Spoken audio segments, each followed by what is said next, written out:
L'idée de messie ou de prophète n'est pas un concept africain, car les messies ou prophètes ne peuvent que naître que chez les peuples violents et barbares qui renient la Maat, c'est-à-dire ceux-là qui rejettent la justice, l'ordre, l'harmonie, la paix, etc.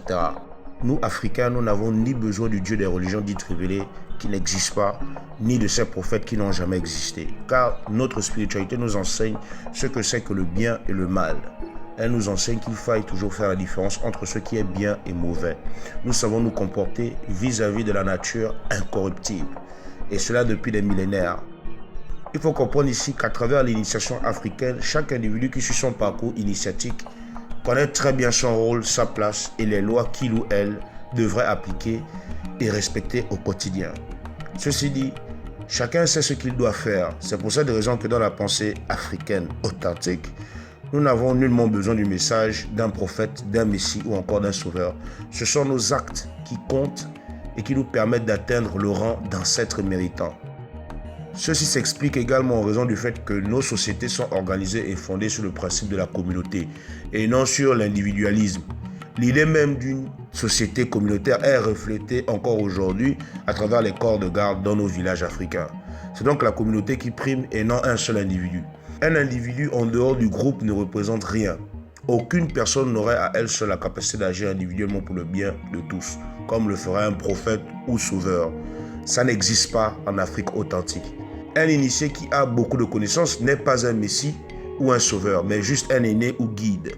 Toutefois, ce dernier peut être dépassé si ses suivants acquièrent plus de connaissances dans la pratique du bien. Par conséquent, les Africains doivent cesser d'attendre un messie ou prophète qui viendra les sauver d'on ne sait quoi. Car la notion de sauveur ou de messie n'existe pas dans nos traditions locales.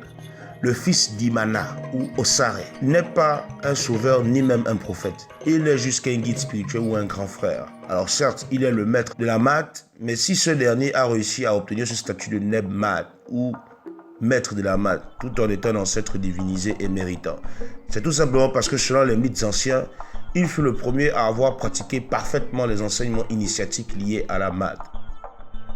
Lorsque je dis Maat, le fan du Cameroun, du Gabon, de la Guinée équatoriale doit comprendre la Maat comme Mié,